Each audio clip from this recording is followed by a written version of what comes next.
శ్రీ గురుభ్యో నమ. శ్రీమాత్రే నమ. జయ శ్రీమన్నారాయణ అండి. ఈరోజు మనం రెండవ భావ ఫలితాలను తెలుసుకుందాం. అసలు రెండవ భావంలో ఏముంటుంది, రెండవ భావంలో మనం ఏం తెలుసుకోవాలి అనేటువంటి విషయాలను మనం ఈరోజు తెలుసుకుందాం.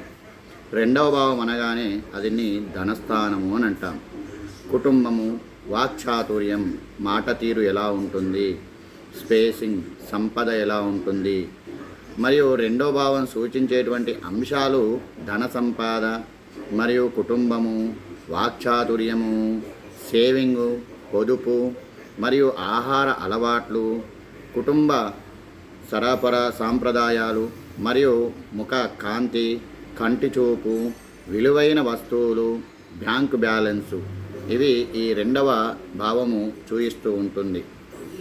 ధనస్థానము బలంగా ఉంటే జీవితంలో ధనం, కుటుంబం, సౌఖ్యము, వాక్చాతుర్యము, పొదుపు, ఆస్తులు, గౌరవం వీటన్నిటిలో వృద్ధి కలుగుతూ ఉంటుంది. అదే ధనస్థానము బలంగా ఉంటే ధన సంపాద పెరుగుతూ ఉంది.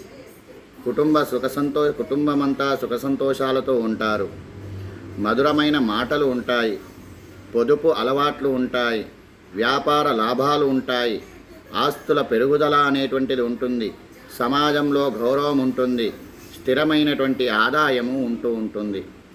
అదే ఈ రెండవ భావం గనక బలహీనపడితే, పాపగ్రహాల దృష్టి పడినా, పాపగ్రహాలు రెండవ స్థానంలో ఉన్నా, వీరి వల్ల బలహీనపడితే ఎలా ఉంటుందంటే, రెండవ స్థానాధిపతి నీచ స్థానంలో వెళ్ళి ఉన్నా, బలహీనమైనటువంటి స్థానంలో ఉన్నట్టయితే ధన నష్టాలు ఉంటాయి, కుటుంబ కలహాలు ఉంటాయి, అప్పుల బాధలు ఉంటాయి, పొదుపు లేకపోవడము, మాటల వల్ల శత్రుత్వాలు తయారవ్వడము, ఆర్థిక స్థిరత్వము లేకపోవడము, కంటి సమస్యలు రావడము, కుటుంబ విభేదాలు రావడం అనేటువంటిది ఈ రెండవ భావము మనకు చూపిస్తూ ఉంటుంది. ఇక ఈ రెండవ భావంలో గనక గ్రహాలు 12 గ్రహాలు, ఈ 12 భావాల్లో ఉన్నటువంటి ఈ గ్రహాలు 9 నవగ్రహాలు ఈ రెండవ స్థానంలో ఉన్నట్టయితే మరి వీటి వల్ల ఫలితాలు ఎలా ఉంటాయి అనంటే, రెండవ స్థానంలో గనక రవి ఉన్నట్టయితే, సూర్యుడు ఉన్నట్టయితే రెండవ స్థానంలో ప్రభుత్వము, ధన సంపాదన మరియు నాయకత్వం ద్వారా ఆదాయము, కుటుంబ గౌరవం అనేటువంటిది ఉంటుంది.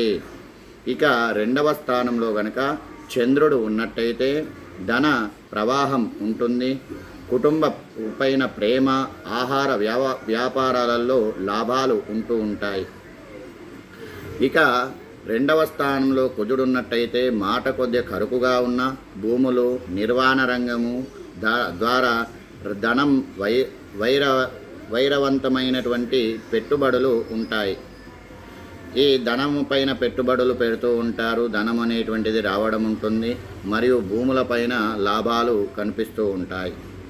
ఇక ఈ రెండవ స్థానంలో గనక బుధుడు ఉన్నట్టయితే వ్యాపారము, కమ్యూనికేషను ద్వారా ఆదాయము, వాక్చాతుర్యం అనేటువంటిది బాగా ఉంటుంది, బిజినెస్ పరంగా డెవలప్ అవుతూ ఉంటారు. ఇక రెండవ స్థానంలో గనక గురువు ఉన్నట్టయితే మహాధన యోగము అంటారు. కుటుంబ అభివృద్ధి ఉంటుంది, శుభ సంపాదన ఉంటుంది, జ్ఞానము, గౌరవం అనేటువంటిది ఉంటుంది. ఇక శుక్రుడు కనుక రెండవ స్థానంలో ఉన్నట్టయితే విలాసవంతమైనటువంటి జీవితం, లగ్జరీ లైఫ్ అని చెప్పవచ్చును. ఆభరణాలు కొనుగోలు చేయడము, కళారంగం ద్వారా ధన రాబడి ఉండడము, మరియు అన్ని ఎలక్ట్రానిక్ వస్తువులపైన మక్కువ ఎక్కువగా ఉండడము అనేటువంటివి ఉంటుంది. ఇక ఈ రెండవ స్థానంలో గనక శని ఉన్నట్టయితే కష్టార్జిత ధనము, దీర్ఘకాలిక సంపాద, నిదానమైనటువంటి వృద్ధి కలుగుతూ ఉంటుంది. కష్టార్జితం పైన ధనం అనేటువంటిది వస్తూ ఉంటుంది. వచ్చినటువంటి ధనం దీర్ఘకాలికంగా సంపాదన అనేటువంటిది ఉంటుంది. అదే నిదానంగా అభివృద్ధి చెందుతూ ఉంటారు. ఇక రెండవ స్థానంలో రాహు ఉన్నట్టయితే విదేశీ ఆదాయం ఉంటుంది, మాటలు 2 రకాల మాటలు ఉంటాయి, మరియు డిజిటల్ బిజినెస్ ఉంటుంది, లాభాలు, అసాధారణ ధనం అనేటువంటిది ఉంటుంది. ఇక రెండవ స్థానంలో కేతు ఉన్నట్టయితే ఆధ్యాత్మిక తృప్తి ఉంటుంది, ధనం పైన వైరాగ్యం అనేటువంటిది ఉంటుంది, సాధారణ జీవితం గడుపుతూ ఉంటారు. అన్నిట్లో కూడా ఎక్కువగా నిరాశను ఎదుర్కొంటూ ఉంటారు. ఇక రెండవ స్థానము బలంగా ఉంటే లభించే యోగాలు ధనయోగము, లక్ష్మీ యోగము, కుబేర యోగము లభిస్తూ ఉంటుంది. కుటుంబం ఫ్యామిలీ పరంగా బాగుంటుంది, గ్రోత్ పెరుగుతూ ఉంటుంది.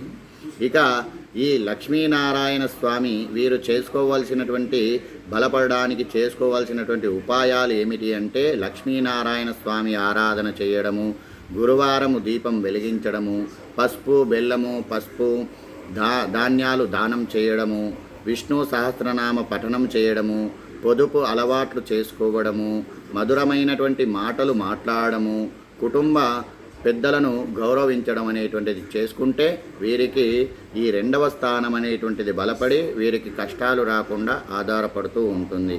ఇదండి ఈ రెండవ స్థానం గురించి తెలుసుకున్నాం. మూడవ స్థానం గురించి రేపటి వీడియోలో తెలుసుకుందాం. జై శ్రీమన్నారాయణ. ఈ వీడియో నచ్చినట్లయితే లైక్ చేయండి. కామెంట్ రూపంలో మీకు రెండవ స్థానంలో ఏ గ్రహం ఉందో కామెంట్ సెక్షన్లో తెలపండి. ఈ వీడియోను లైక్ చేయండి, షేర్ చేయండి, సబ్స్క్రైబ్ చేయండి.